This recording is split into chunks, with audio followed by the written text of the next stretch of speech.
So this is the first time I'm actually videoing while wearing sunglasses, and I actually think this is probably a good idea, because then I could pretend to be looking at the camera more when I'm actually looking at the road. So I don't know, kind of go something like this.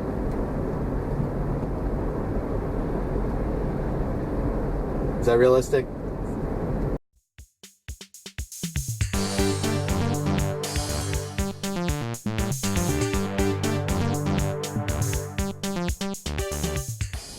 My son is not quite 3. He will turn 3 in April.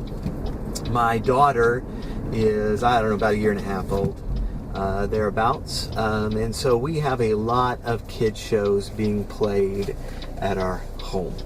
And we have Netflix and Amazon Prime. And so a lot of these shows are actually just whenever we just start them on these services, whenever the kids are in a place to watch them.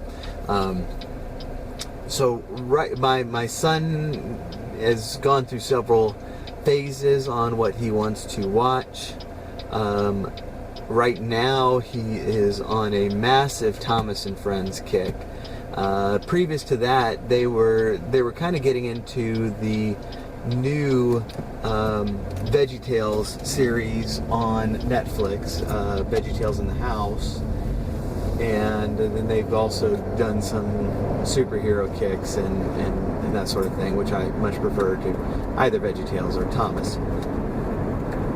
That being said, after having had to watch a number of these shows, though certainly not exhaustively, but I've kind of come to the decision that I think Thomas the Train is more of a Christian show than VeggieTales, despite the fact that VeggieTales has the Christian label on it and will quote Bible verses, while Thomas the Train is considered secular and does not mention Bible verses, or I haven't noticed them mentioning God or anything like that. But this is why. So VeggieTales falls into that category where, this really is a pet peeve of mine, and I don't mean to direct all of this at VeggieTales. We do this a lot.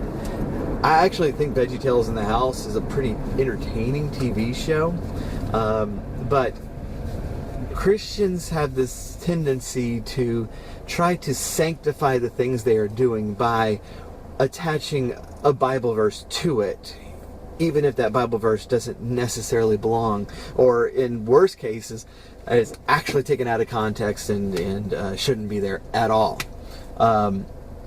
So VeggieTales does this. They're normally doing their thing, and there's some conflict in the show, and then some random character will wander up and quote a Bible verse. A lot of times it is taken in context, sometimes it's not. And then they go, oh yeah, the Bible.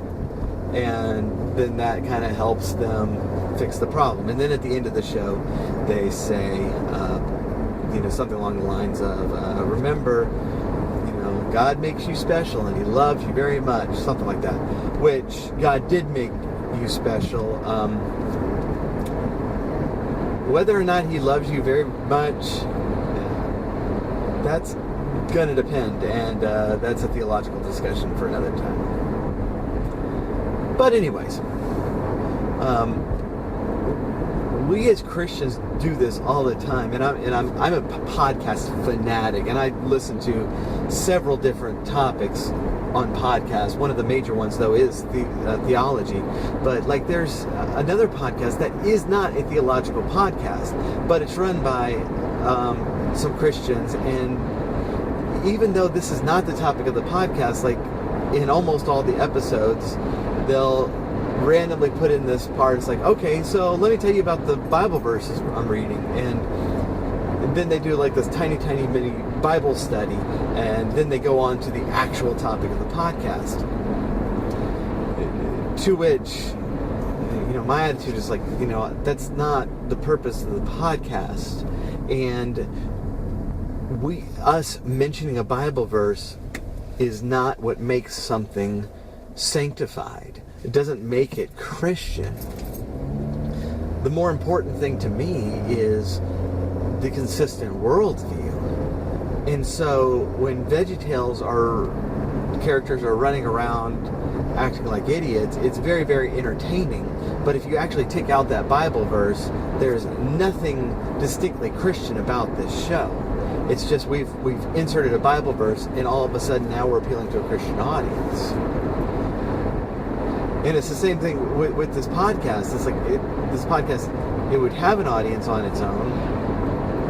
Or if it were in the Christian worldview, it might have a slightly different audience. But you don't justify doing something by putting a Bible verse in there. And I think all of this goes back to this misconception that we have as Christians that something needs to be explicitly Christian to have value to it. That justifies you doing it, even though I'm not at all talking about anything remotely related to this. I'm going to mention a Bible verse, and that means that I'm doing my part for the kingdom. I think a way that we could much better approach this is to have a consistent Christian worldview. And so that should permeate what we're doing and what we're saying, whether or not we're specifically mentioning God or Scripture. A really great example of it, going back to the topic of this whole video, is Thomas and Friends. So Thomas and Friends has, like I said, I haven't run across any mentions of the Bible. I haven't run across any mention of God in it. In looking into the show a little bit, it was interesting to find out that the original books upon which this series was based was written by an Anglican minister, and an Anglican minister in England 50 years ago, whenever this was, that could be a really good thing, or that could be some really bad theology, and there's no way for me to tell which this guy in particular has, and so I'm not sure there, but whatever was in those books, to me, it has a clear impact on the entire series, where there is value put on what has been termed as the Protestant work ethic. In more theological terms, the doctrine of vocation is that you have been placed in a certain position, doing a certain job, in order to serve your neighbor. And whenever the trains are doing those things, whenever they are serving the citizens of Sodor, whether in transporting goods, transporting people, or doing whatever, they're declared to be useful engines. And that seems to be the highest compliment in the show, is that they're being useful. Meanwhile, the biggest, I guess, insult is that you're causing confusion and delay. And confusion and delay is always brought about by selfishness, pride, and vanity. And so it's when the trains start thinking of themselves first, as I need to look this way, I need to have this position, I need to be seen more, I need to be in the limelight more. That always causes a chain reaction that brings about this confusion and delay on the island, where stops are not getting made, people are getting behind, other engines are inconvenienced. But when they're focused on kind of the outward service issues of following the commands of Sir Toppinhat,